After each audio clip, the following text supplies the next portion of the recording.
Hello everyone, welcome back. This is Dr. Gerek and today we'll talk about chapter 6, part 7. In this part of the human capital education chapter, we'll focus on some education facts and we'll talk about whether human capital and or signaling models of educations are correct in terms of the empirical evidence. Let's get started. So let's talk about some stylized facts. So first argument comes from high school graduates who have actually attended the high school full time and got their diploma versus those only passed GED. GED is an exam that you can opt to take. Let's say you dropped out of high school for some reason, then you can take this exam, which is not it's not a trivial exam, but you're not going through that high school education. Rather, you're passing the exam to get your high school diploma. So, if signaling model is correct, then having the diploma, either way, you should have similar earnings versus if you want to see the human capital accumulation model being correct, then you would see actually high school graduates who have actually been to high school spend that time making more money compared to those who just passed GED and got their high school diploma that way. Okay, are they the same?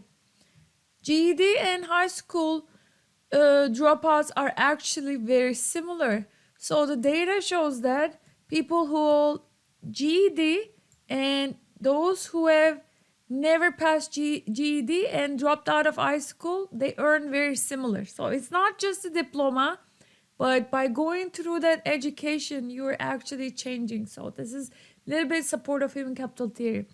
So they find that there's no impact of high school degree with GED. So GED matters in terms of having the diploma, but going through high school and getting high school diploma is much more valuable.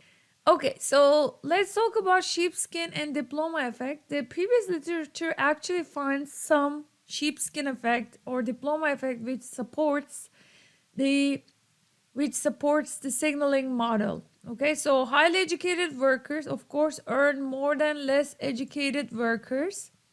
Okay, that's a fact. However, having the diploma makes a huge difference. So as you can see, as years of education go up, so this is years of schooling, and this is earnings in 2016 dollars. So as years of education go up, you see earnings going up. However, there are jumps at year 12. So this is getting high school diploma. Once you get the diploma, you jump to a higher level. And then your earnings go up again up until you hit the college graduate level. Once you graduate from college, again, you jump to a higher level. So this is definitely sign of a signaling effect. So I want to tell you something. Which theory do I believe the most? I think it's a combination of the both.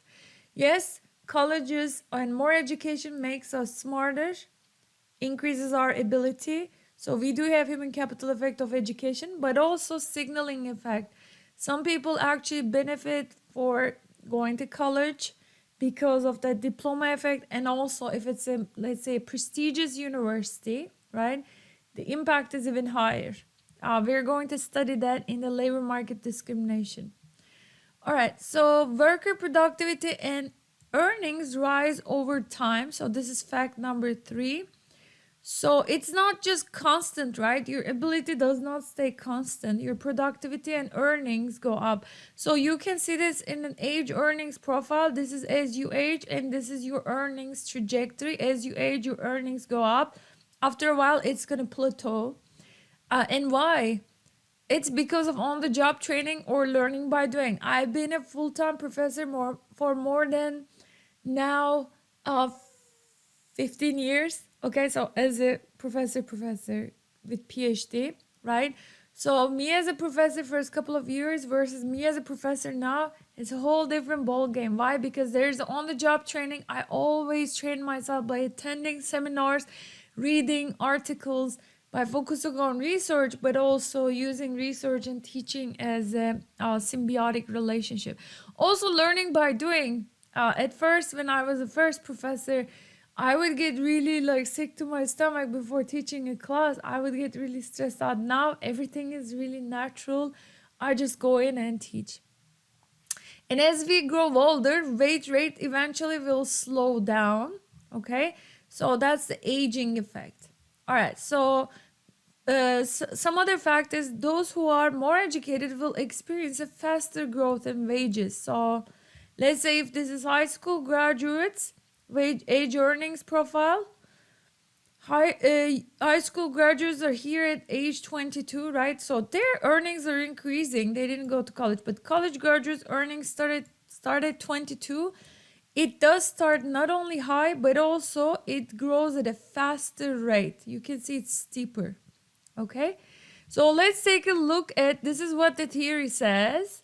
Let's take a look at age earnings profile for men. As you can see, this is the age and weekly earnings. We have age earnings profiles for different groups: high school dropouts, high school graduates, some college, and college graduates. So all of them have an upward trending shape. It kind of slows down, right? At mid 40s, men's age earning profile slows down up until the 60s. Then after that, right before 60s, it just starts kind of flatlining and then decreasing even. Okay, so as you can see, college graduates, boom, much higher age earnings profile. This is high school dropouts, high school graduates faring a little better. Some college is faring better than that, but college degree has the most significant difference from the other ones. So this is age earnings profile for women. Same idea, same shape. College graduates experiences. Yes, look, their age earnings profile starts later because they graduate 22 or so. So they do have a steeper age earnings profile. Their incomes kind of doesn't peak till mid 40s. And again, high school dropouts are the lowest. High school graduates. Okay, so these are, folks, average weekly earnings. So don't come to me with an example of so and so that you know is a high school dropout but making millions of dollars. That's an outlier. We are focusing on the average population. All right. So in the next part, we're actually going to learn more about on-the-job training, and this will be the last part we're studying. In this part, we're going to focus on general training and also firm-specific training. I will see you there. Bye.